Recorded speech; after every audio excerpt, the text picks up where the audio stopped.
Ok, muy buenas noches a todos nuestros oyentes de la región 9, Latinoamérica y Europa. Les saluda Efraín Castro, actual subdirector de eventos técnicos del capítulo estudiantil IEEE PESUNI. Como se sabe, como se sabe, el IEEE PESUNI, foro más grande del mundo para compartir lo último en desarrollos tecnológicos en la industria de energía eléctrica. En esta oportunidad, la Universidad Nacional de Ingeniería con siglas UNI de la ciudad de Lima, Perú, se suma una vez más con sus actividades con el siguiente webinar internacional Gestión de Proyectos Electromecánicos en Alta Tensión, a cargo del ingeniero Miguel Alba.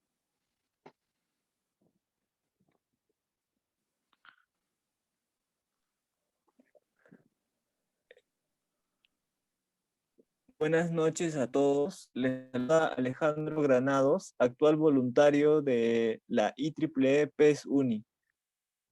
Y actualmente nuestro ponente, el ingeniero Miguel Alba, es ingeniero electricista de la UNI, egresado de la maestría de gerencia de proyectos electromecánicos de la UNI, diplomado en finanzas corporativas en la Universidad Peruana de Ciencias Aplicadas, certificado como Project Management Professional, PMP, y Risk Management Professional, RMP, ambos por el Project Management Institute, PMI, de Estados Unidos, y MBA en curso en Pacifico Business School.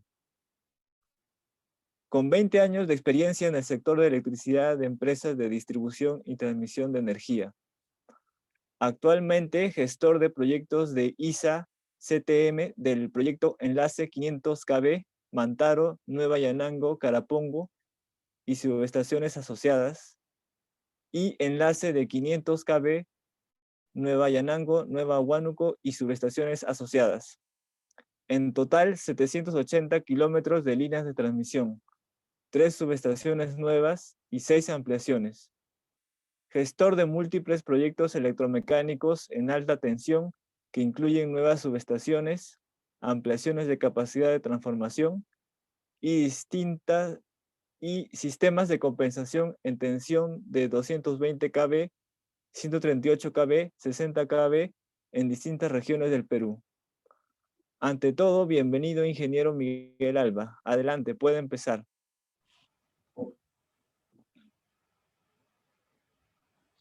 Muy buenas noches con todos. Muchas gracias a la IEEE PES UNI por la invitación. Y le doy también la bienvenida de mi parte a todos los que se han conectado a esta charla, a este webinar, titulado Gestión de Proyectos Electromecánicos en Alta Tensión, Factores Clave. Muy bien, entonces vamos a iniciar.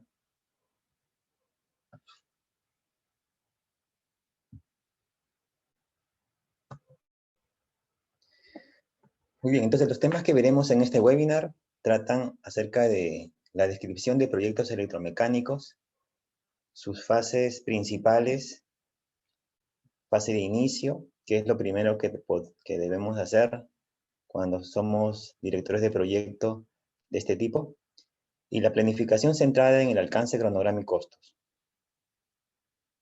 También les voy a mostrar parte de la ejecución, tal vez no la parte central, pero sí la parte más operativa. Y bueno, finalmente quedamos atentos a sus consultas.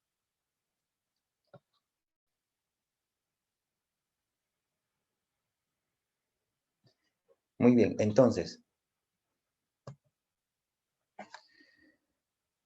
pues si buscamos una definición sobre gestión de proyectos electromecánicos o proyectos electromecánicos como tal, pues posiblemente no encontremos una con precisión. Por lo que yo lo que puedo hacer es describirle a qué tipo de proyectos corresponde. Son aquellos proyectos que permiten completar una infraestructura eléctrica para que pueda ser parte del sistema interconectado nacional, dado que estamos hablando de proyectos en alta tensión. Estos proyectos pueden comprender líneas de transmisión en alta tensión en el Perú, regulado a partir de 60 kilovoltios. Pueden comprender subestaciones de distintas tecnologías, subestaciones aisladas en gas o subestaciones GIS, subestaciones aisladas en aire o subestaciones ICE, ampliación de la capacidad de transformación mediante la instalación de transformadores de potencia, que pueden tener distintas capacidades, 50, 100, 250 MVA, y también celdas de línea para las salidas de las interconexiones que se suceden entre subestaciones a centros de carga o a centros de generación.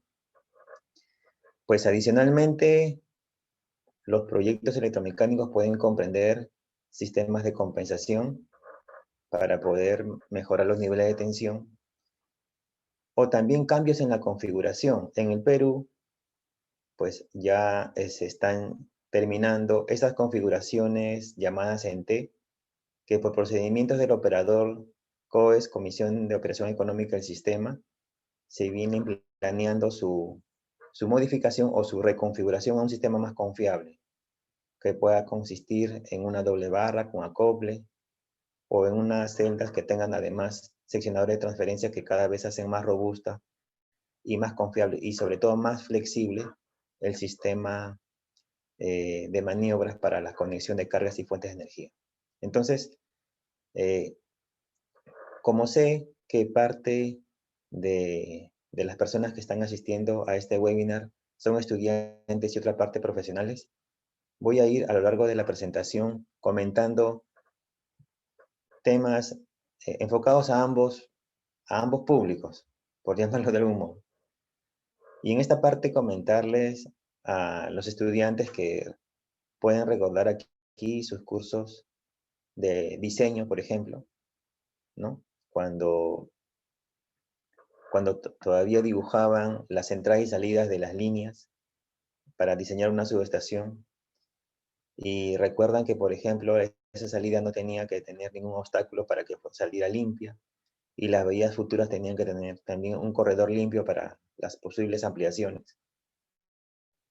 Y bueno, cuando diseñábamos todavía en la universidad las líneas, nos encontrábamos con dificultades como eran los cálculos mecánicos para su instalación. Pero como vamos a ver en adelante, y ya la vida profesional va a ir dándonos a entender esta parte, no todo es parte técnica en realidad, no todos son diseños, sino que incluye otras áreas de conocimiento que ya han sido estudiadas, como por ejemplo por el estándar del PMI, en su estándar del PMBOK, que viene siendo una guía.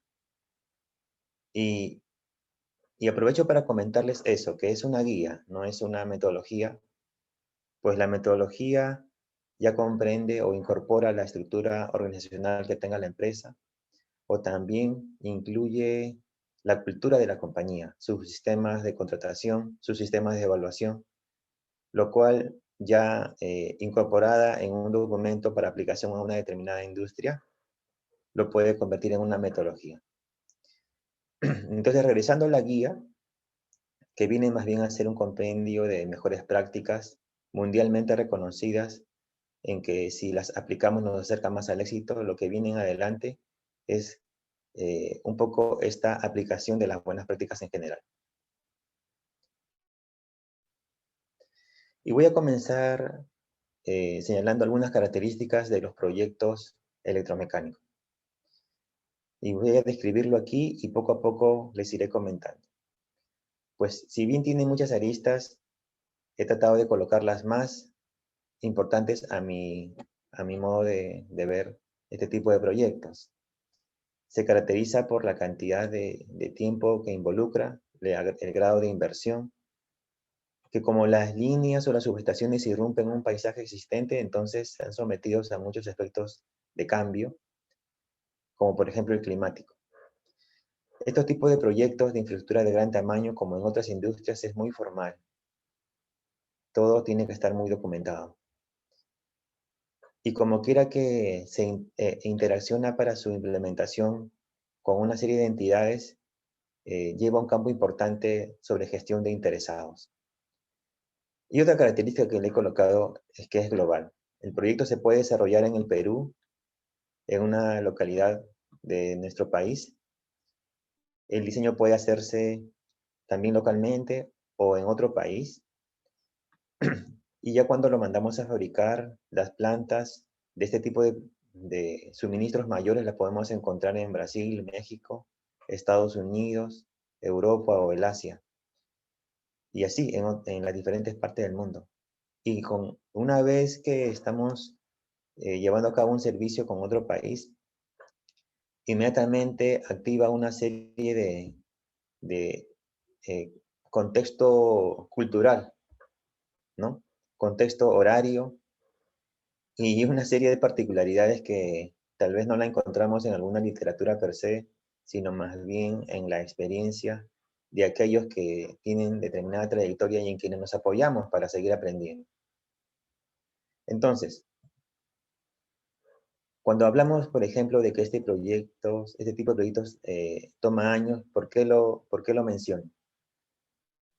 Porque si revisamos muy rápidamente, sin ir a mucho detalle, en el ciclo de vida de este tipo de proyectos encontramos pues que hay que hacer una ingeniería. Y previamente a la ingeniería, tenemos que contratar esa ingeniería. Y antes de contratarla, hemos tenido que elaborar unos términos de referencia y enmarcarnos en el plan o procedimiento de contratación que tenga determinada compañía.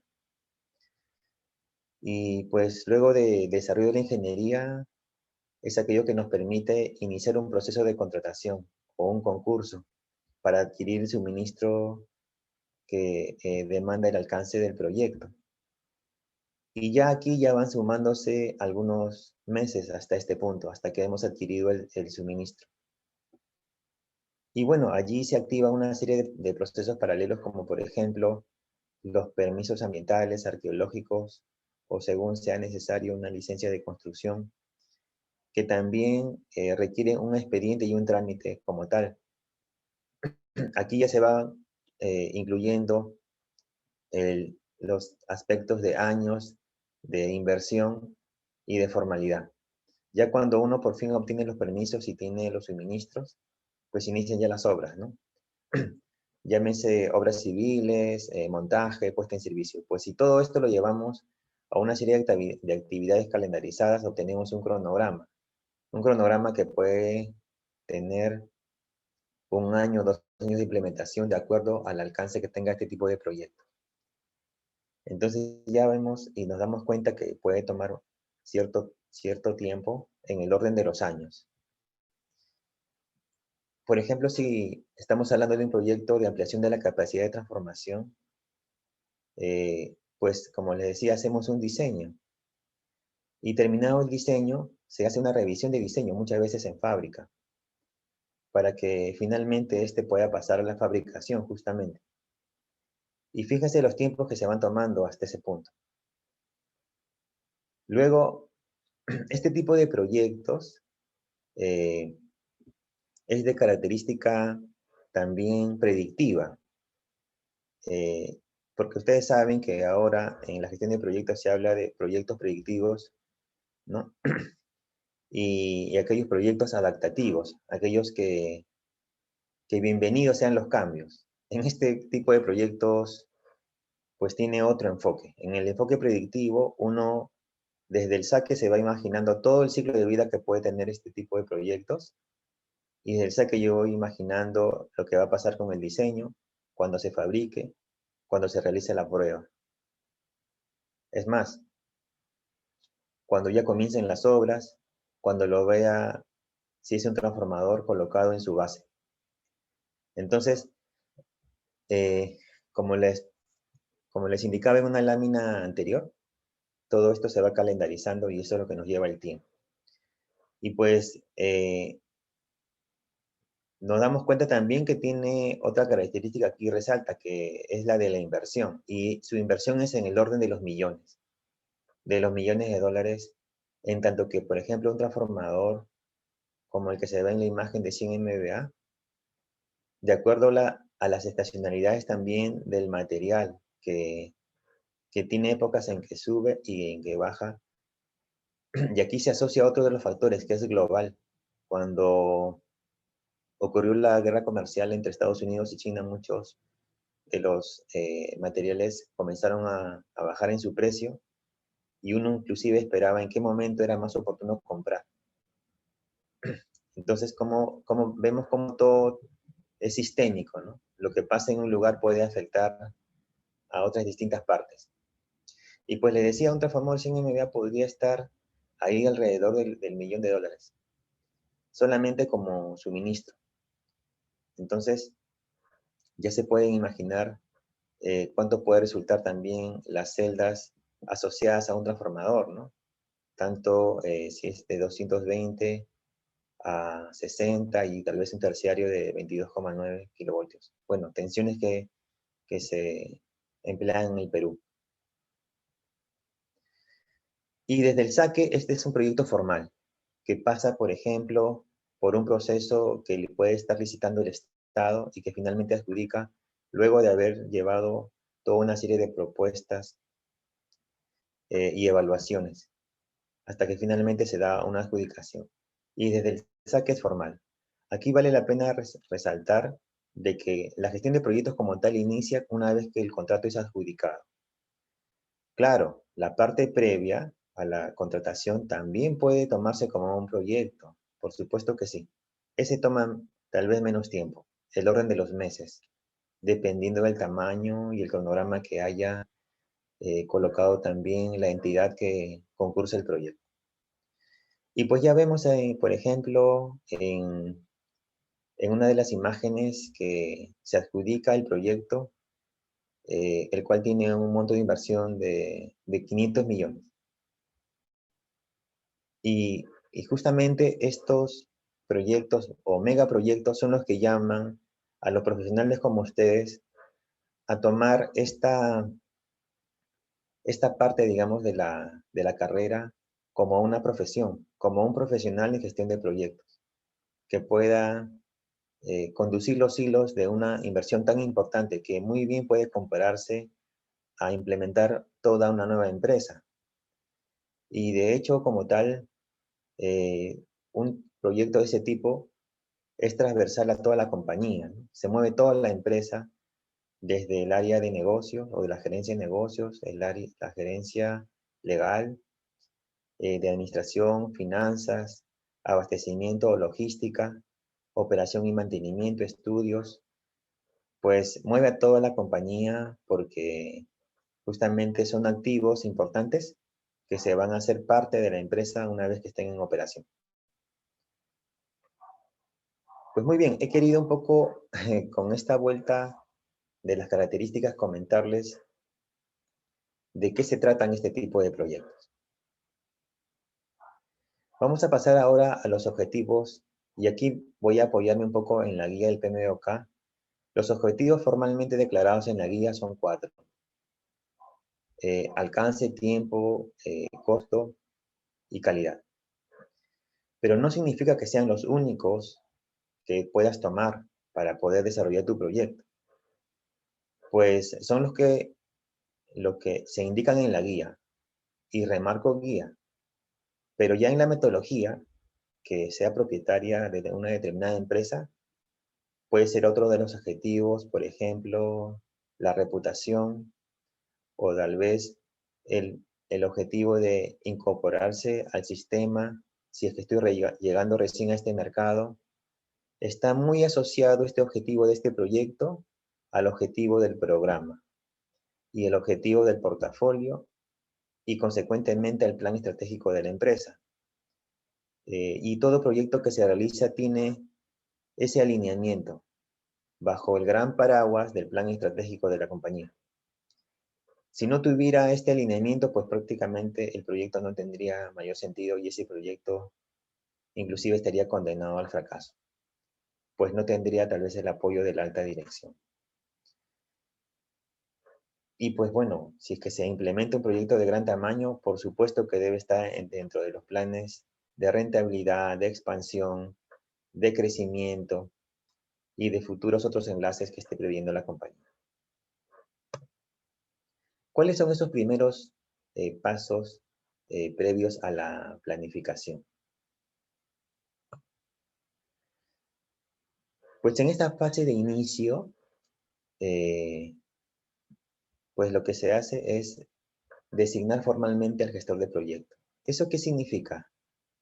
Significa poder darle, a través, por ejemplo, de la llamada acta de constitución, poder suscribir, digamos, sus responsabilidades para que él cuente con una autoridad formal, para que él se presente ante las distintas áreas de la compañía o ante distintas otras entidades fuera de la empresa, y se presente como el gestor del proyecto, el director del proyecto, el project manager, y de esta manera ser el representante formal de la empresa que está conduciendo los hilos de ese proyecto. Y además esa designación formal le va a venir acompañada de una disposición de recursos para que él pueda dar cada paso en el proyecto. Otro de los primeros pasos que debe realizarse es la asignación del equipo de dirección. Esta asignación puede ser previa o puede ser basada en una negociación con los miembros, con las demás gerencias. Aquí he colocado la palabra funcionales. Y en realidad esta palabra tiene que ver mucho con el tipo de organización en que se encuentre, digamos, este proyecto, ¿no? Puede ser, pues, funcional con sus gerencias, gerencia de administración, gerencia de operaciones, o puede ser matricial, es decir, debe haber alguna gerencia de proyectos tal vez. Y esto, ¿qué tan importante es? Pues es muy importante. Si no hubiera una gerencia de proyectos, posiblemente, o no posiblemente, en realidad quien tiene la decisión es el gerente funcional. Pero si existe una gerencia de proyectos, pues el poder crece del gestor o del director y tiene mayor manejo, digamos, en cuanto a decisiones dentro de la compañía. Es muy importante dependiendo de qué estructura organizacional tiene la empresa. Pues entonces, hacemos cuentas hasta aquí. Lo primero, la designación formal y la asignación luego del equipo de dirección. Y pues pasamos a la identificación de los interesados, tanto internos como externos, aquellos que se puedan ver afectados positiva o negativamente por el proyecto y que pueden afectar los objetivos del mismo. Los interesados deben identificarse en etapas tempranas. ¿Por qué razón? Porque todos los interesados tienen una expectativa del proyecto. Y dado que esas expectativas pueden afectar los objetivos del mismo, es mejor identificarlos lo más tempranamente posible, para que de este modo podamos eh, identificar también esas expectativas y traducirlas en requerimientos, lo que vamos a ver en un momentito más. Pero esa es la principal razón. Yo tengo que identificar a los interesados. Con esa identificación, tanto internos como externos, se produce una gestión de los mismos. ¿En qué consiste esta gestión? Pues creo que dejó de compartir. Voy a volver a compartir en un momento.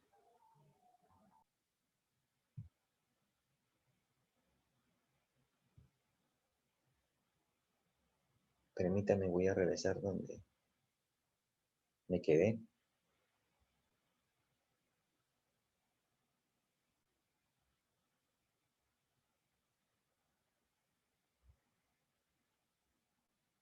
Efraín, buenas noches. Por favor, ¿me puedes confirmar que ya estoy nuevamente compartiendo la pantalla donde me quedé?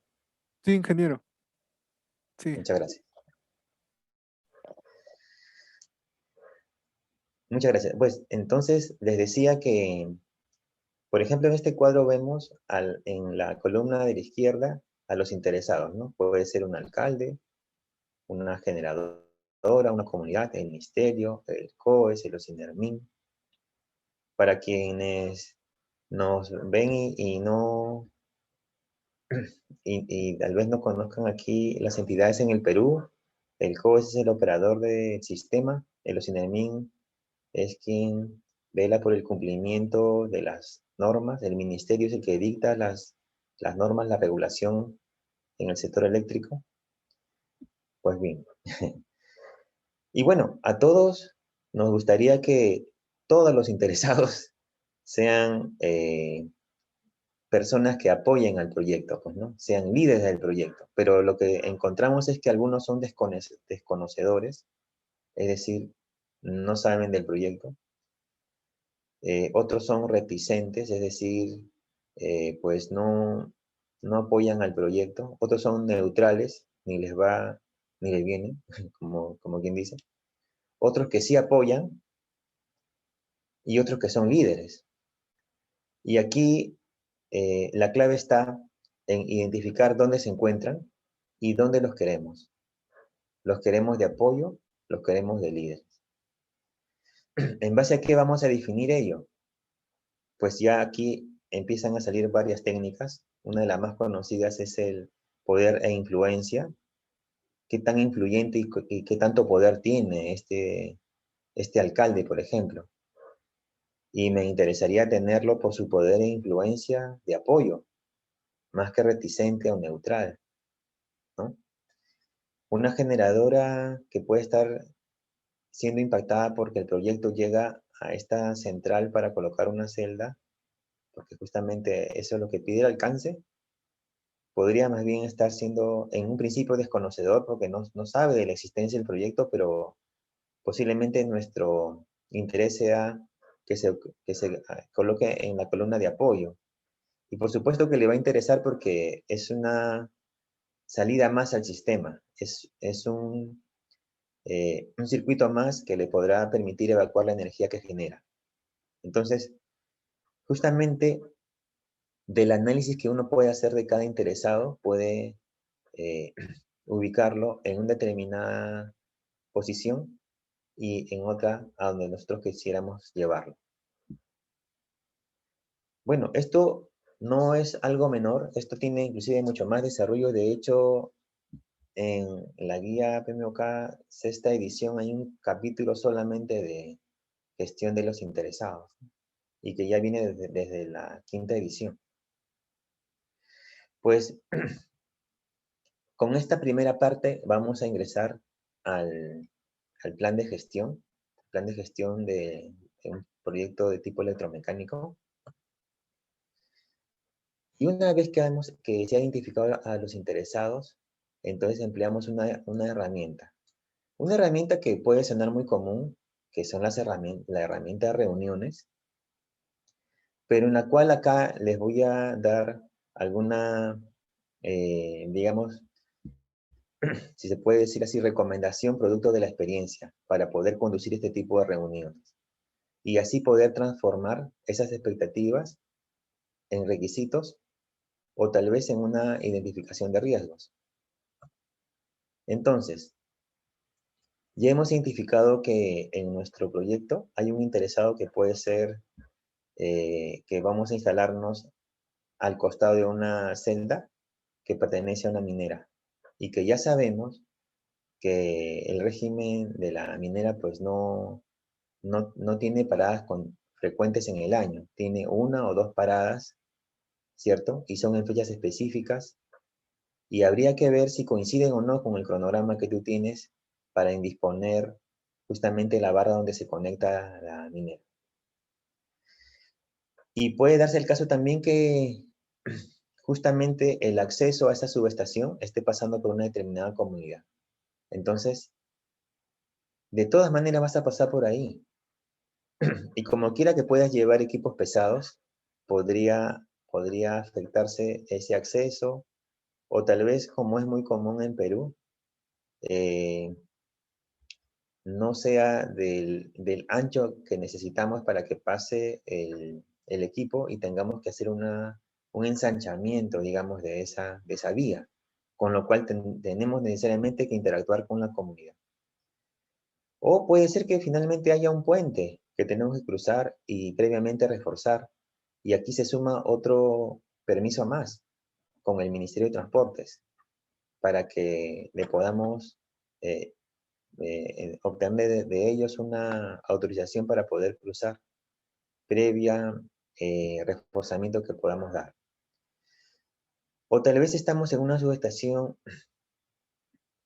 cuyas salidas van a alimentar las cargas de una empresa distribuidora. Entonces, pues cada quien tiene su expectativa, cada quien tiene sus deseos, pero esos deseos como tal deben ser traducidos a requerimientos, que son cosas muy diferentes, ¿no? Porque un requerimiento ya se puede medir, ya se puede tangibilizar, ya se puede llevar a un contrato. Una idea no, una expectativa no tanto. Y para que sea requerimiento, tiene que estar muy alineado con los objetivos del proyecto.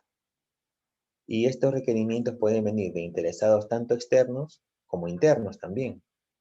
Porque, por ejemplo, un área interna puede solicitar que en el diseño de la subestación se tenga ciertas condiciones para que, por ejemplo, pueda haber un almacén. Posiblemente en el alcance original del proyecto no lo considere, pero dada la lejanía de esta subestación, dadas las condiciones climáticas a lo largo del año, es muy probable que si no tenemos repuestos en esa subestación, entonces ante una eventualidad el tiempo de reposición puede ser que sea muy largo y podamos exceder los tiempos que están regulados por norma. Así que ese requerimiento no aparece a priori, tal vez ese alcance no aparece tal vez en el contrato, pero ¿de dónde los obtenemos? De poder presentar el proyecto en reuniones con los interesados, para que de esa manera llevemos las expectativas a una matriz de requerimientos. Entonces, por ejemplo, si estamos conduciendo un proyecto que amplía la capacidad de transformación, la distribuidora puede decir, ¿no sabes qué? Veo que tu transformador va a tener una tensión en el terciario de 10 kilovoltios, pero ¿sabes qué? Ya 10 kilovoltios no es una tensión que me permita, como distribuidor, poder llegar a más ciudades ya en la etapa de distribución. Esta tensión debe ser de 24, ¿no? Puede ser un requerimiento. Mira, ¿qué pasaría si tú ya estás fabricando el transformador? Este requerimiento posiblemente ya sea insalvable, no lo puedas cumplir.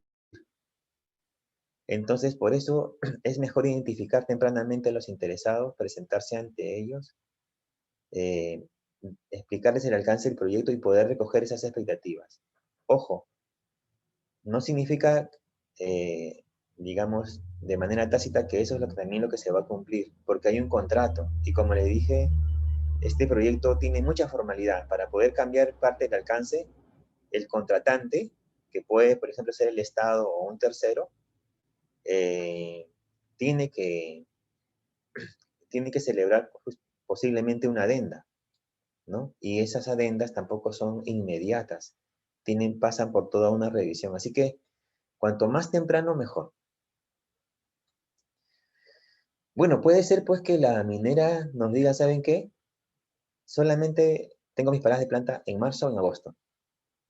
Entonces hay que ver cómo se cuadra el cronograma para que calce, o aprovechando que este proyecto es de años, es decir, que lo tengo para ejecutar de aquí a 2 años, pues puedo de repente, siendo un anuncio muy temprano, pedirle que esa parada de planta pueda darse de aquí a 2 años en el mes de julio o en el mes de junio, que es donde, de acuerdo a mi calendario, tengo previsto llegar a energizar o a conectarme a la barra y justamente en ese momento estoy buscando que indisponerlo a la minera.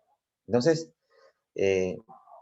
aquí ya va un factor clave, ¿no? La anticipación. Cuanto más temprano sea esta identificación de requisitos, pues vamos a estar en mejores condiciones de atender una eventualidad.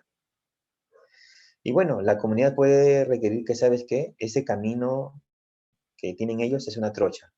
Y si vamos a pasar, pues, ¿sabes qué? Te doy el permiso, pero siempre y cuando dejes el terreno nivelado. ¿Cuánto cuesta?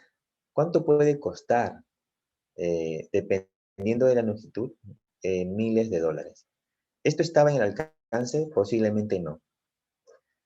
Así que, ¿qué hacemos con todos estos requerimientos? Si se van dando cuenta, en algunos casos representa entregables adicionales. Y eso es justamente a donde apuntan los requerimientos. A ver en qué parte de la EDT o la estructura de desglose de trabajo se van a ubicar. Para ello es importante documentarlos en una matriz, que recomiendo que tengan en código de requerimiento el autor, es decir, quién es el que solicitó ese requerimiento, el requerimiento como tal, su justificación o explicación de por qué se requiere un almacén en la subestación, por qué se requiere una atención de 24, por qué, en qué parte de la EDT debe estar y monitorear su estado. Pero como te vas a reunir con los interesados, como vas a hacer reuniones con cada grupo de ellos, y recomiendo aquí que los agrupes, si son internos, que los agrupes, si son externos, en cada sede, dado que se va a dar esa reunión única, también podrías aquí aplicar algunas técnicas para identificar identificar los riesgos. No es parte central de este webinar, pero aquí, por ejemplo, se utiliza mucho la RDS o la estructura de desglose de riesgos, ¿no? Risk Breakdown Structure, o la estructura de desglose, pero de riesgos. La RDS de riesgo, porque también hay RDS de recursos. Y aquí, muy importante hacer esa identificación, que también hay una serie de técnicas pues muy baratas, si se puede decir, ¿no? En la cual, por ejemplo, se le puede repartir un POSIT o 2 POSIT a cada uno para que identifiquen cuáles pueden ser esos posibles riesgos. Y en menos de 15 minutos si tienes 5 participantes, pues tienes 10 riesgos identificados en esa sesión. Y créeme que la tasa de repetición es bien baja. Así que muy bien podrías emplear esta técnica de reuniones en ese enfoque para que le saques el mayor provecho a tu reunión. Muy bien. Acá te voy a dar otra clave más para los proyectos electromecánicos. ¿Qué es lo que pasa? Estos requerimientos o estas expectativas transformadas en requerimientos, luego vas a pasarlos por una evaluación que te va a dar como aceptado o no aceptado, ¿cierto? Cuando son aceptados, ¿qué es lo que pasa con ellos? Van a viajar a los términos de referencia para que pueda así salir el contrato, como lo han pedido. El contratista va a considerar ya no la atención de 10, sino la de 24, siempre y cuando haya pasado por lo previo que te comenté, que es la celebración de las adendas. Esto va a viajar a la ingeniería básica. La ingeniería básica va a permitir la compra de un equipo en esas condiciones, y ya cuando ese equipo sea diseñado para su ubicación, se va a dar la ingeniería de detalle, y ahí también va a estar ese requerimiento. ¿Ves cómo el requerimiento va viajando? Desde el interesado, por sus diferentes etapas en este tipo de proyectos, para que finalmente quede ese mismo requerimiento, pero ya en la ingeniería civil o como construido. Entonces, este ciclo que hace el requerimiento es muy importante, porque en etapas avanzadas del proyecto puede significar un cambio con máximos costos. Y es así que los requerimientos pueden producir cambios en etapas avanzadas. Por eso, si esto se produce en etapas avanzadas y puede afectarme el alcance, el cronograma o los costos, ¿qué es lo que más conviene hacer? Si sé que aparecen estos requerimientos a lo largo del ciclo de vida, ¿qué es lo mejor que conviene hacer? Y acá viene otro dato, ¿no? Los requerimientos van a aparecer de todos modos. De todos modos, el interesado tiene su expectativa y tiene su requerimiento. Por eso van a aparecer, yo digo, a lo largo de todo el ciclo del proyecto. Por eso es muy importante ir a buscar los requerimientos desde el saque. Porque si los encontramos a lo largo del ciclo de vida, en etapas más avanzadas, no sé si se logra distinguir, pero lo que va a suceder es que cada vez que aparezca puede cambiar la curva del ciclo de vida del proyecto. y cada vez que aparezca lo puede cambiar. Y cuando lo cambia, si te das cuenta, lo que hace es que la parte final del proyecto se vaya desplazando, con lo cual compromete la fecha que se tiene por contrato de puesta en servicio. Así que ustedes, muy conocedores de estos temas, ya podrían, desde el saque ya, aplicar estos conceptos, ¿no? De poderlos ubicar desde etapas tempranas. Y bueno, estos entregables de los requerimientos los tenemos que incorporar en la EDT, ¿no? Y también, si fuera el caso, los entregables que han salido producto de los riesgos identificados. Pero, ¿qué es ese entregable? Aquí vamos a hacer muy rápidamente una distinción porque es un elemento muy importante que el director del proyecto tiene que manejar. Será lo que la figura de la izquierda, que son las excavaciones, será la figura que está en el medio, que tiene ya la cimentación, pero no está compactada la base, o será ya en la figura de la derecha que ya tiene las bases con el terreno compactado y ya listo para la siguiente fase. Entonces, justamente, mi recomendación es que tomen como entregable si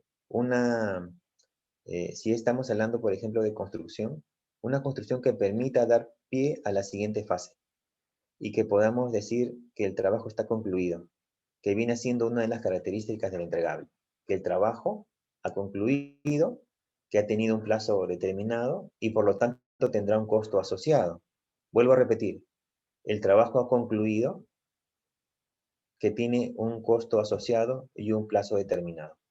Justamente esta asociación de plazo y de costo te va a servir para que puedas determinar y determinar hitos en el proyecto. Por ejemplo, personal movilizado a obra, un entregable. El montaje de barras concluido, otro entregable. O por ejemplo, las templas y el barraje terminado, otro entregable. O cuando me entregan los suministros ya en la obra, en condición de DP, o cuando las pruebas de los equipos han terminado. ¿Te das cuenta que son cuando ya hayan concluido? Y justamente, como decíamos que este tipo de proyectos es formal, todas estas actividades, ya sea de entregables concluidos, los puedes llevar a un contrato, donde digas, por ejemplo, que las fundaciones de los suministros, fundaciones de los pórticos, por ejemplo, estructuras de los pórticos van a tener un pago. De los equipos tendrá otro pago. De la malla puesta a tierra tendrá otro pago. Porque cada uno de esos entregables lo vas a poder colocar luego en un cronograma. Al menos esa es la, digamos, de mi parte y la experiencia, lo que yo podría recomendar.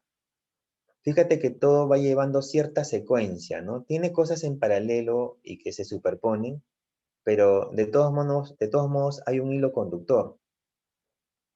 Entonces, si has identificado, por ejemplo, como dice acá, fundaciones de equipos, y luego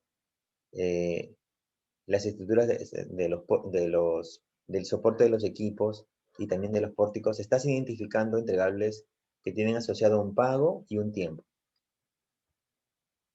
Entonces, de esa manera puedes ir construyendo una EDT. Las EDT, para ese tipo de proyectos, te recomiendo lo siguiente, que tenga una caja de gestión. Es decir, que tenga solamente un componente principal que hable de los documentos de la gestión. Aquí van a estar el acta de constitución, el plan de gestión del alcance, del cronograma, de los costos, de la calidad, de las comunicaciones, de los riesgos de las adquisiciones, etc. También aquí van a estar todo el procedimiento formal de cierre que va a tener el proyecto, ¿no? Porque el proyecto se pone en servicio y no ha terminado. Hay que hacer todo un dossier de calidad, entregar los activos al sistema contable de la empresa. ¿Ves? Tiene también todo un proceso formal que que se debe desarrollar para su cierre. También te recomiendo que tenga, digamos, un componente principal que se encuentre en una de las cabeceras como ingeniería, otro por licencias. Y si has decidido llevarlo por una contratación EPC, es decir, ingeniería, procura o suministros y construcción, que lo puedas separar también en un componente principal. Bueno, ojo que este tipo de estructuras depende de muchas cosas, de muchos factores. Uno, por ejemplo, es cómo te van a medir. Te van a medir por ingeniería, por licencias y por EPC, puedes utilizar. Pero si te van a medir, por ejemplo, por obras civiles, por montaje, por suministros, ya tiene posiblemente otras modificaciones que se le pueden dar. Este dibujo, ¿qué es lo que trata de representar? De que todo el proyecto tiene que estar comprendido en la EDT. Todo el proyecto, porque la EDT es la representación gráfica de los entregables de un proyecto. Entonces todo tiene que estar comprendido acá. No solamente lo físico, sino también lo relativo a la gestión y los permisos. Es así que todos los entregables se van a distribuir a lo largo de la EDT. ¿Y hasta qué, digamos, nivel lo puedo descomponer al proyecto para colocarlo en la EDT? Hasta el nivel que se puede administrar, es la respuesta que doy. Una administración va a depender de los recursos que tengas. Si es un proyecto en el cual apenas tienes, por ejemplo, un asistente y un analista, posiblemente no puedas descomponerlo en un control muy a detalle porque luego vas a tener que colocar la data a ese nivel y posiblemente no cuentes con una capacidad de poder mantener actualizada esa información. Por eso es que esto se hace hasta un nivel que sea administrable. De otro modo, por ejemplo, hasta el nivel que yo pueda también controlar, ¿no? Voy a controlar hasta cada nivel, digamos, porcentaje de avance en la excavación o cuando ya terminó la cimentación. Entonces, son decisiones que permiten hacer un diseño de una EDT. Y acá, otra de las recomendaciones es que esto va a servir siempre para que puedas comunicar el avance del proyecto. Así que aquí podrías tomar en cuenta esta forma de conducirlo, ¿no? Algunos que ya tienen check, es decir, ya están concluidos. Algunos que están todavía con un circulito que indica que están en proceso, pero que en la cabecera llevan un resumen, tanto de la inversión que llevan, el avance físico en porcentaje y el avance en costos. Y acá nuevamente rescato las características del entregable, ¿no? O las cualidades que tiene el entregable. Tiene asociado siempre una medición. Recuerden que hablamos de una medición, ya sea en plazo o en costo. Y bueno, todos estos entregables no necesariamente van a significar secuencia. El hecho de que se haya colocado en un determinado orden en la gráfica no significa secuencia. La secuencia se va a dar en un cronograma. Y el cronograma, el primer elemento que se puede distinguir es la EDT. Y se sigue aplicando la misma herramienta de descomposición para poder colocar cada entregable en actividades, que luego vamos a secuenciar, vamos a estimar duraciones y luego costos. Bueno, la estimación de duraciones y costos también llevan a otras técnicas. Otras técnicas pueden ser determinísticas o probabilísticas, siempre y cuando se cuente con data histórica. Y que ya en algún momento tal vez podemos ahondar en ese detalle. Y aquí lo que recomiendo es llevarlo a través de una herramienta como por ejemplo el MS Project, tomando en cuenta que el MS Project no lo podemos utilizar tal cual, digamos, está configurado por defecto. Nosotros tenemos que darle una configuración a este software para que pueda recibirnos el proyecto. Por ejemplo, en este tipo de proyectos electromecánicos, al menos en lo que he podido gestionar, los contratos vienen 21 meses, 30 meses.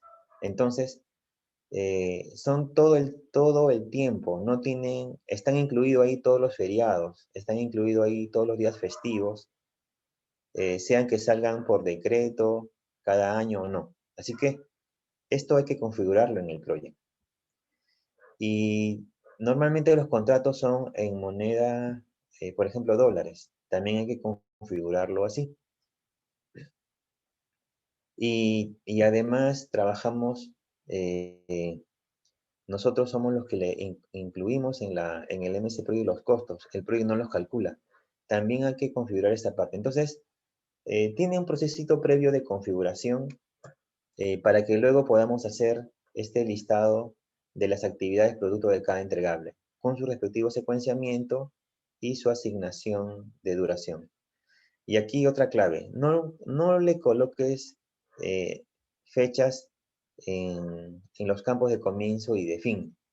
Permite que éstas se coloquen luego de la configuración que hayas realizado y las estimaciones de la duración y secuenciamiento.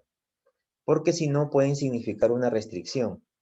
Y una restricción en esta programación no te va a permitir hacer simulaciones o pronósticos. Entonces, no es recomendable colocar ahí directamente las fechas.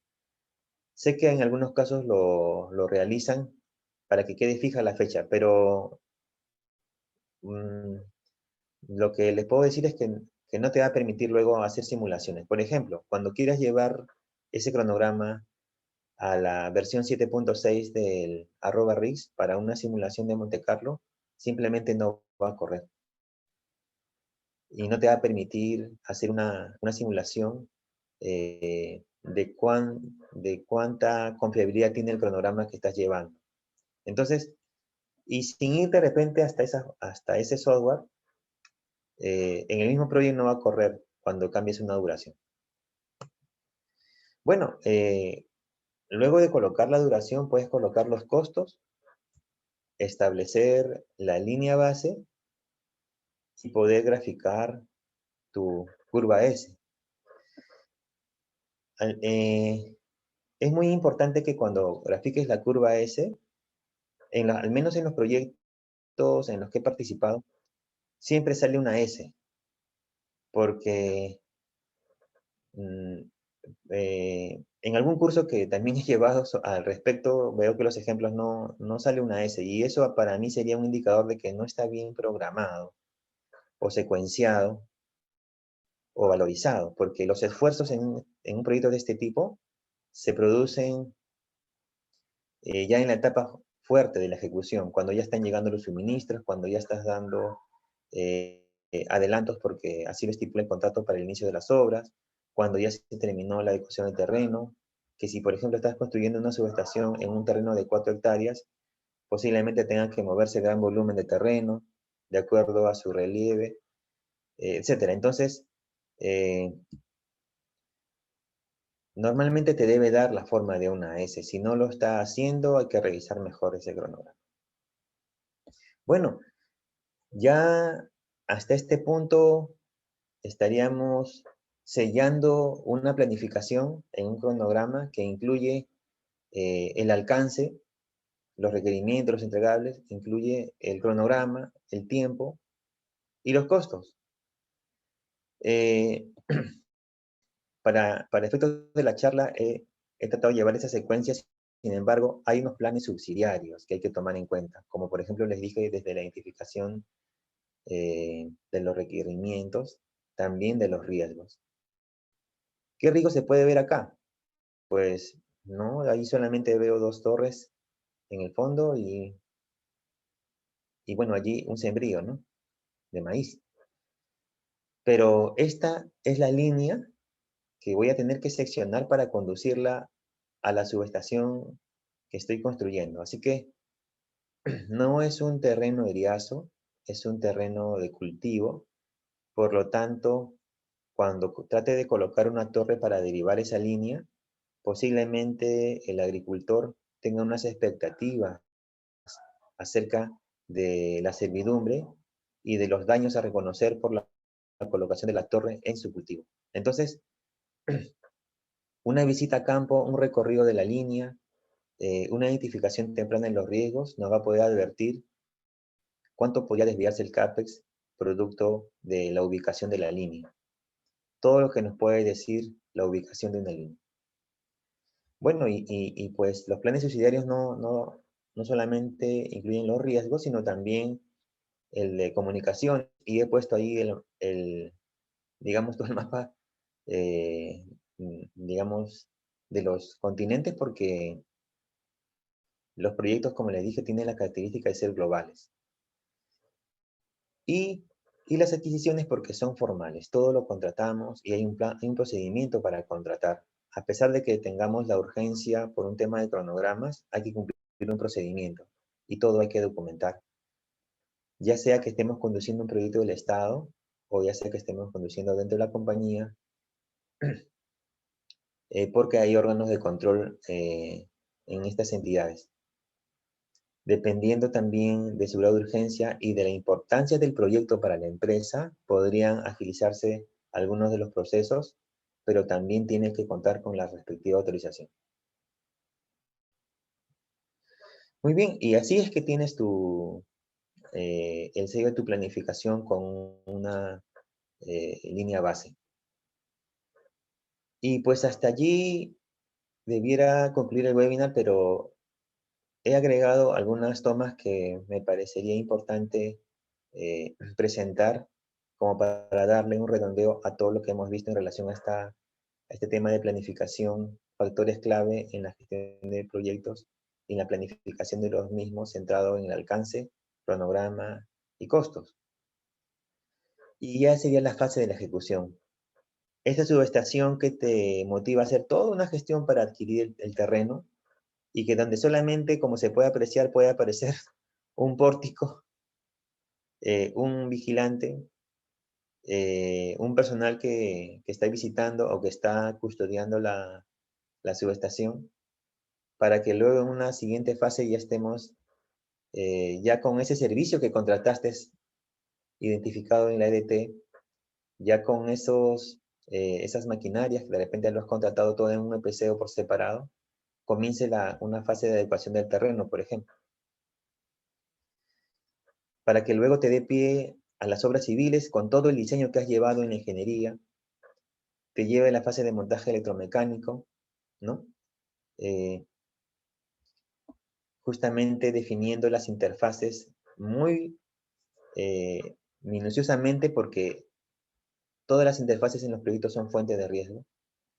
Y he pegado una pizarra que acostumbro a hacer cuando estoy gestionando este tipo de proyectos, porque, vamos, nosotros tenemos un cronograma en Project, pero ya les comenté de que tiene cierto nivel de manejo y administración. Pero ya estando en la obra, ya estando en etapas donde cada vez el tiempo se hace el recurso escaso, tenemos que resaltar las tareas críticas y a irlas monitoreando, ir viendo en qué mes lo necesitamos y si se va cumpliendo, de tal manera que nos vaya anunciando de que estamos muy cercanos a una puesta en servicio. No sé si se logra notar en la última línea, digamos, de la figura de la derecha, y para cuándo lo necesitamos. Entonces, cada tarea crítica es calendarizada, es objeto de seguimiento, de control, y tiene asociado un recurso, ya sea en términos de cuadrillas, de supervisión, de horarios o turnos que vamos a emplear para ir asegurando cada vez más la fecha. Y luego ya van implementaciones mayores con todo el comisionamiento de pruebas y equipamiento secundario, la puesta en servicio como tal, Y bueno, ¿por qué no también la celebración de un hito cumplido, como es la puesta en servicio de aquello que estuviste, digamos, planeando? Acuérdate cuando recién empezaba, cuando recién hacías tu identificación de interesados, de recopilación, todo lo que habías incluido en los términos de referencia para contratar los suministros, todo el desarrollo de la ingeniería donde el requerimiento iba viajando, todo lo que ha significado la adquisición del predio tal vez, y la construcción para finalmente poder colocar una instalación grande, mayor, una instalación de gran tamaño en el CEIN. Para quienes no nos ven y no se entienda la palabra CEIN, acá en Perú significa Sistema Eléctrico Interconectado Nacional. Pues bien, he tratado de enmarcarme en el tiempo previsto de 1 hora. Aquí ya quedo atento a sus consultas. Muchas gracias.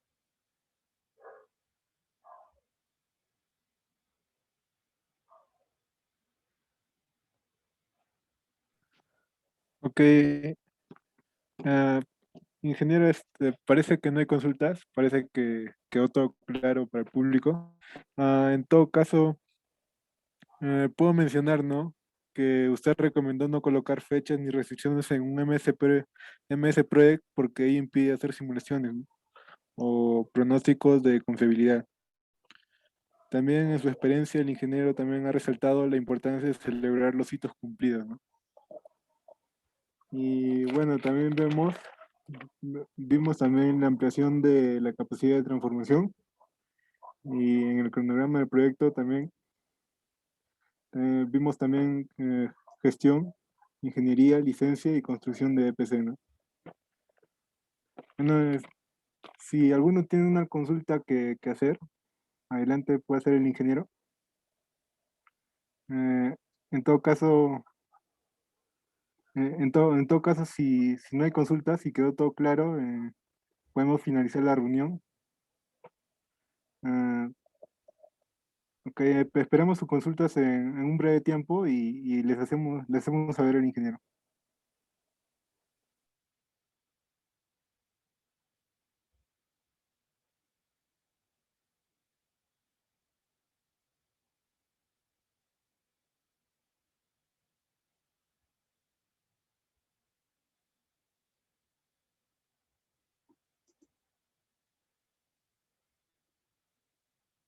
Hay una consulta de Luis Ortiz. Dice, eh, ingeniero, ¿ustedes preparan para la experiencia del PMP, ex PMP? Se refiere, se refiere al examen de preparación perdón, la Ujú. preparación para el examen de certificación del PMI, de Project Management Professional. Sí, Bueno, exactamente, ingeniero.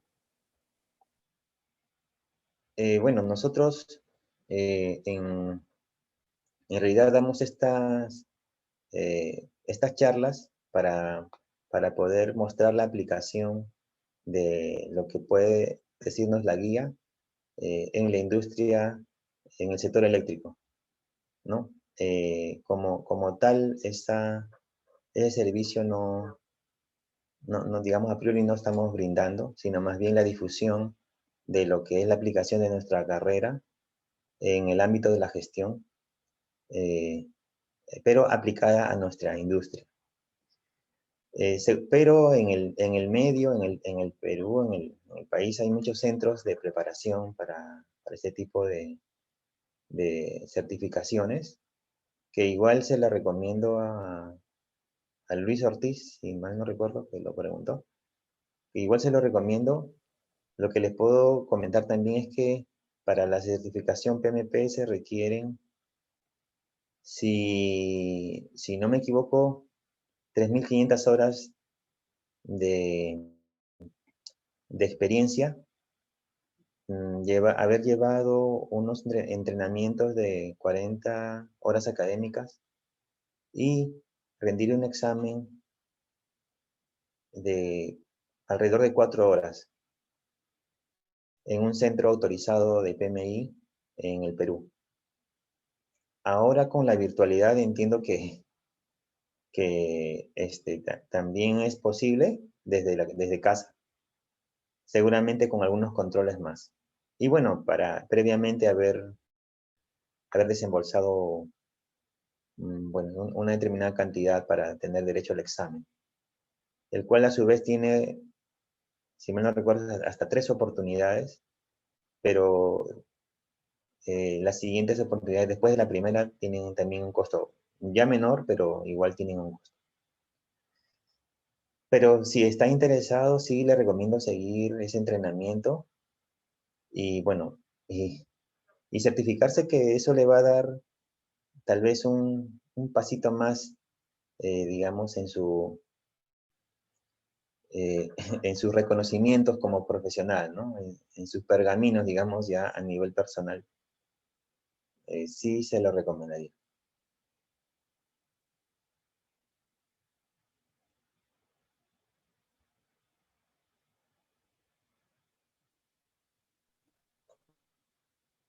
A continuación, hay otra pregunta que mi compañero Chemil Trejo hará.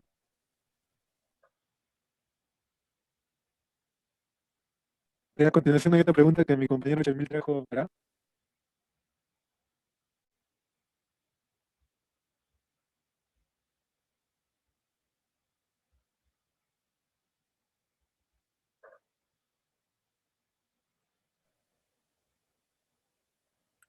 Ok, am, parece que tiene problemas mi compañero. En todo caso, yo, yo daré la pregunta. Ah, dice, ¿es necesario contar con, con la certificación PMP para poder laborar como Project Manager? Esta pregunta, esta pregunta la hace Joseph Guerrero. Eh, en realidad no es un requisito, eh, digamos, a priori, a menos que la organización que lo está solicitando, digamos, lo coloque como tal, ¿no? Eh, yo pienso que es más la experiencia que haya tenido en este desarrollo, pero eh, lo que también es cierto es que hoy por hoy es un requerimiento cada vez más fuerte, ¿no? Esta certificación. Lo que quiero decir es que no necesariamente va a garantizar, digamos, el éxito del proyecto, el estar certificado. Sin embargo, el conocimiento de estas áreas de conocimiento, ¿no? Valga la redundancia, sí va a permitir darle al Project Manager digamos, un mejor lenguaje para poder, digamos, conducir el proyecto, tal vez una visión para identificar lo crítico, tal vez una forma de trabajo o un método, ¿no? Y le va a permitir también tener allí las herramientas para poder aplicar a su gestión, porque cuando uno se prepara o se certifica, comienza a adquirir una serie de herramientas y va potenciándolas para su gestión. Esos son los beneficios que trae tal vez ese certificado. Y tal vez por eso es que ya algunas organizaciones están que pues lo ponen como un requisito más, ¿no? Es ingeniero electricista, o mecánico electricista, o ingeniero de tal profesión, certificado PMP. Entonces, en algunos casos lo solicitan, en otros no, pero si, como decía la anterior pregunta también, si tiene ese certificado, pues muy posiblemente sea un pasito más adelante de sus posibles competidores.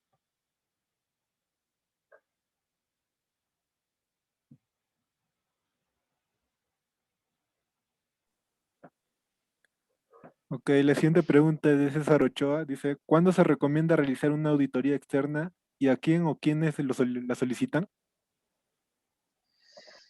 Sí, bueno, en este proyecto sí se recomendaría que lleve unas auditorías. La auditoría es una de las herramientas que también utiliza la gestión de proyectos para poder asegurar el cumplimiento de los procesos, ¿no? Entonces, para poder verificar que todo está adecuadamente documentado, que se ha seguido con el procedimiento, que no se ha saltado ninguna parte del proceso, que son obligatorios, o que se ha contado con todas las autorizaciones para poder implementar el proyecto, ¿no? Y para poder justamente encontrar además esos factores que han generado demoras, retrasos o han impactado en algunos de los objetivos de plazo, de costo, para una vez identificados poderlos mejorar. Eso es lo que busca la auditoría. ¿En qué momento debe practicarse?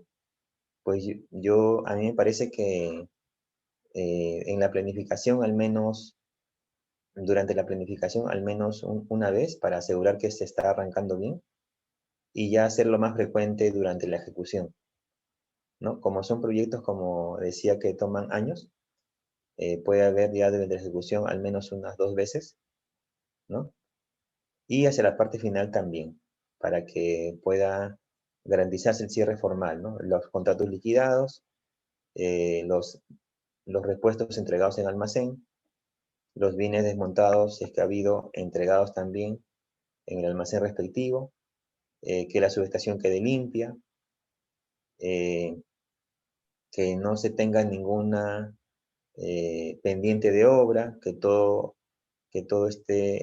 los acabados estén terminados, que no haya algo pendiente por hacer, que tengamos todas las fianzas de calidad y correcto funcionamiento, o también llamada estabilidad de obra. Es decir, un paz y salvo completo, y que el gestor del proyecto es el responsable de llevarlo a cabo, pero con una auditoría esto podría tal vez ser la forma en que aseguremos que ese proceso se está brindando o se está dando correctamente.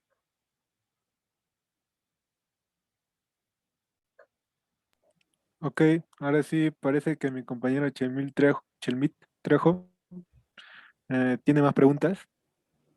No sé si Sí, lo puede leer. sí.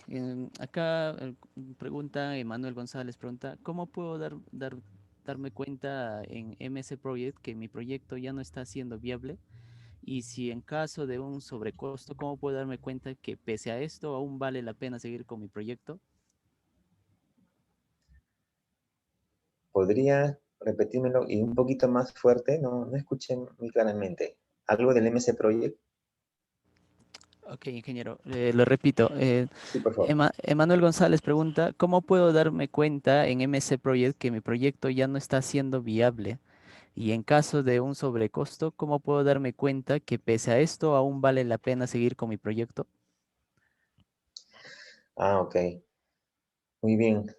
Pues no solamente con el MC Project podemos llegar a esa conclusión, pero les comento algo más. Estos proyectos, ¿por qué lo hacemos? O sea, ¿por qué una industria, una concesionaria de transmisión o de distribución o generación se embarca en llevar ese tipo de proyectos?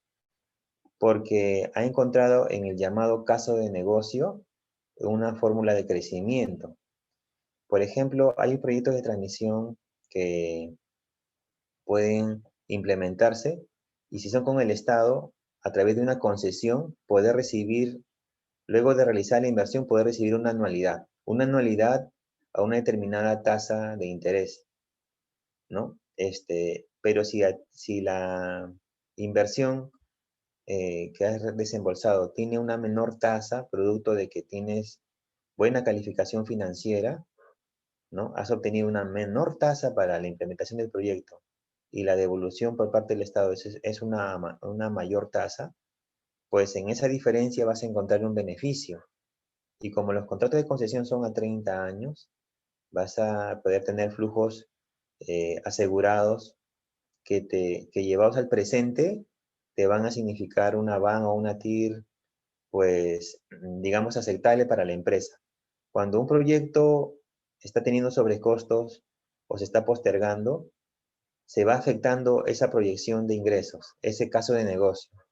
Y esa expectativa de VAN, o valor actual neto, o TIR, o tasa interna de retorno, que son los parámetros financieros más utilizados, podrían verse afectados a tal punto que tal vez como se ha mencionado, ¿no? Ya no valga la pena, pero ojo que no es que no valga la pena y lo dejas de hacer, porque este tipo de proyectos tiene unas fianzas, ¿no? De fiel cumplimiento, así se llama, y son millonarias, ¿no? O sea, no es que uno deje el proyecto, digamos, digamos en cualquier estado. Luego, adicionalmente, si uno está pensando ya no continuar, debe tomar en cuenta que cuando no llega el plazo, inmediatamente se van a aplicar una serie de penalidades, ¿no? Y que tienen un costo por día. Y también son significativas, es decir, los 30 primeros días puede costar por día $30.000, por ejemplo. Los siguientes 30 días puede costar $80.000. Y claro, el máximo tope de las penalidades tiene que ser a lo más el 10% del contrato, pero ya te afectó el caso de negocio ahí. Entonces, si bien puede darse el caso, muchas veces podría ser por una fuerza mayor muy bien fundamentada. Una fuerza mayor es un evento que no te permite avanzar con el proyecto, ¿no? Es un evento que restringe el avance, pero tiene que demostrarse que es imprevisible, que no está en el control de la empresa, que por más esfuerzos demostrados que se ha llevado a cabo para superar ese evento, igual ha terminado de impactar. Puede ser, por ejemplo, un desastre natural, se ha desatado una guerra, una pandemia, es decir, algo muy grande, que en realidad no es tan común. Así que no necesariamente como acabo de detallar, se va a notar en un proyecto, ¿no? Sino más bien, tal vez, con con otras evidencias. Bueno, y tal vez para cerrar este punto, la empresa fija hasta qué nivel de, digamos, disminución de su expectativa de ganancia puede quedar. Tal vez más allá de ese umbral, esté dentro de su plan estratégico ya optar por otra medida con relación al proyecto y el cliente. Bien, ingeniero, con respecto a lo que está hablando ahorita, también hay una pregunta. Nos dice, cuando se cumple la fecha, cuando no se cumple la fecha de entrega del proyecto, ¿existen penalidades? Y dicen, si estas penalidades, ¿por quién son asumidas? ¿Contratistas o subcontratistas? Sí, con respecto a las fechas de puesta en servicio, que es vale decir el cumplimiento del plazo del contrato, el concesionario, por ejemplo, de transmisión, está sujeto a unas penalidades por parte del Estado. Asimismo, cuando se contrata a una empresa para que construya, también se trasladan penalidades al contratista. Tal vez no en la misma dimensión, porque se contratan a varias empresas para que hagan la construcción, se va haciendo dosificadamente unas penalidades, ¿no? Acorde con digamos, con el nivel de contratación. Entonces, si finalmente se produce penalidades, lo más seguro es que en principio pague el concesionario sus penalidades por haber llegado tarde. Pero a su vez este concesionario aplique penalidades también a quienes contrató y que también no llegaron en fecha. Y se vaya dando así una cadena. Pero ojo que todas estas penalidades tienen que ser también documentadas y siempre hay oportunidad de poder demostrar por qué se llegó tarde. Tal vez se ha invocado una fuerza mayor. Pero cuando ya agotada toda esta vía, se demuestra de que por más plazo otorgado de ampliación, por las fuerzas mayores o los eventos que se produjeron, igual tiene que pagar una penalidad, entonces se aplica lo que indica el contrato. El contrato sí tiene digamos, todo un numeral solamente relacionado a penalidades. Y son penalidades muy, bueno, significativas, por decirlo de algún modo. y que se van contabilizando por día. Por cada día de demora hay una penalidad. Ingeniero, estamos transmitiendo por Facebook y también desde ahí nos llegan unas preguntas. Ronald Rudy nos dice, ¿cuáles son los puntos más importantes a considerar en la curva S?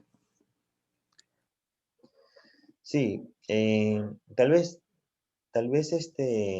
los puntos más importantes, más que en la curva S, en el cronograma, los puntos más importantes son los hitos.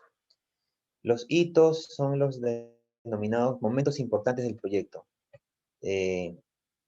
Cuando firmé el contrato es el primer hito. Cuando, por ejemplo, terminé la planificación e hice el kickoff, ese es otro hito. Cuando tuve la licencia ambiental, ese es otro hito. Cuando inicié la construcción, ahí hay otro hito. Cuando se terminó con el montaje total del proyecto, ahí hay otro hito. Y así, cuando terminaron las pruebas pues, previas a la puesta en servicio, ahí hay otro hito. Entonces, los hitos son, por, digamos, definición, actividades con duración cero que se colocan en el cronograma y que marcan momentos importantes del proyecto, ¿no? Cuando se hace la entrega formal al área de operaciones, ahí hay otro hito. Entonces, estos no se van a poder tal vez ver reflejados en una curva S, como refería Rudy, pero sí se va a ver en una lista de hitos que parte del cronograma. Aquí hay otra pregunta, ingeniero, nos dice Pablo Rocha, la curva S lo grafico con MS Excel y en sí, ¿qué representa la curva S?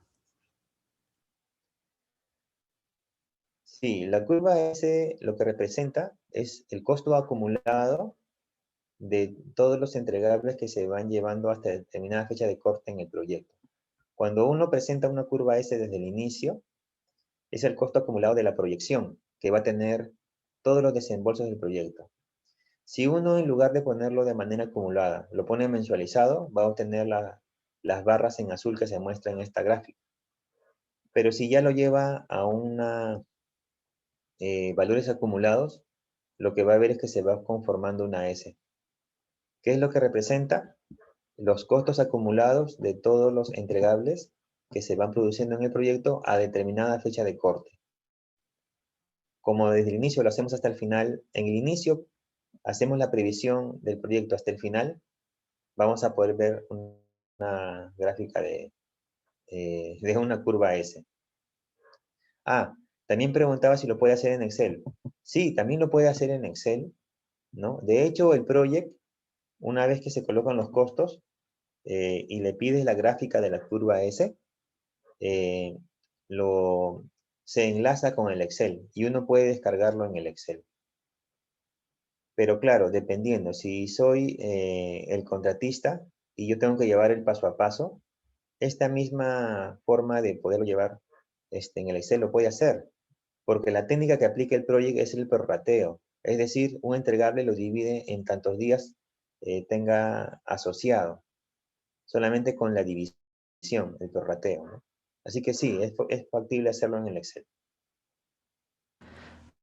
Está bien, ingeniero. Acá hay otra pregunta. Joseph Guerrero nos dice, en proyectos electromecánicos de alta tensión, ¿qué software recomienda? ¿MS Project o Primavera? Bueno, yo lo que conozco es MS Project, no he utilizado Primavera, no podría recomendarlo. Sé que lo utilizan mucho en construcción.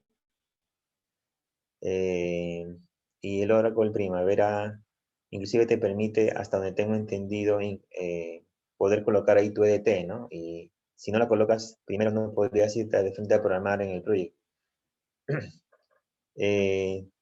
Entiendo que también es un software muy utilizado, no lo puedo recomendar en tanto que no lo he utilizado, no lo conozco mucho. Lo que puedo recomendar es el Project, que es el que me ha servido para inclusive poderlo enlazar con el @RIS. Entiendo que también tendría esta funcionalidad el Primavera, pero no podría comentar más porque no lo he implementado en este tipo de proyectos.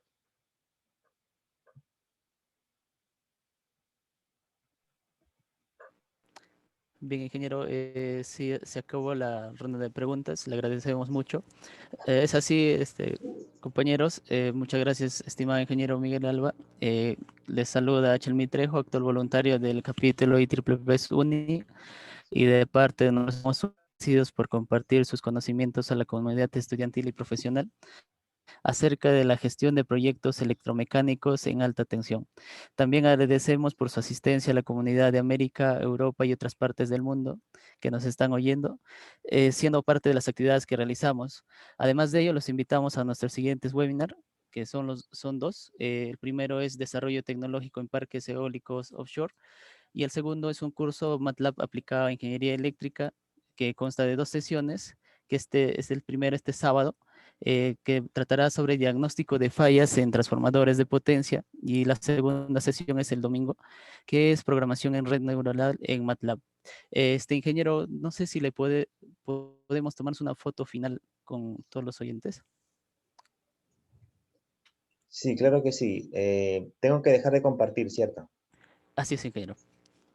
Ya. Ya.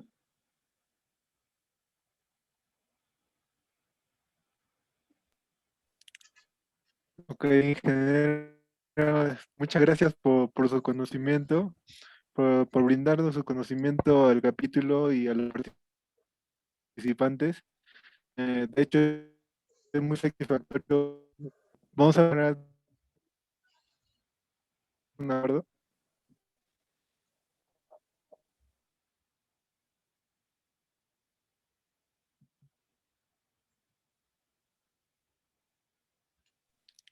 Esperamos unos segundos, o unos minutos, a ver si se animan a prender su cámara alguno.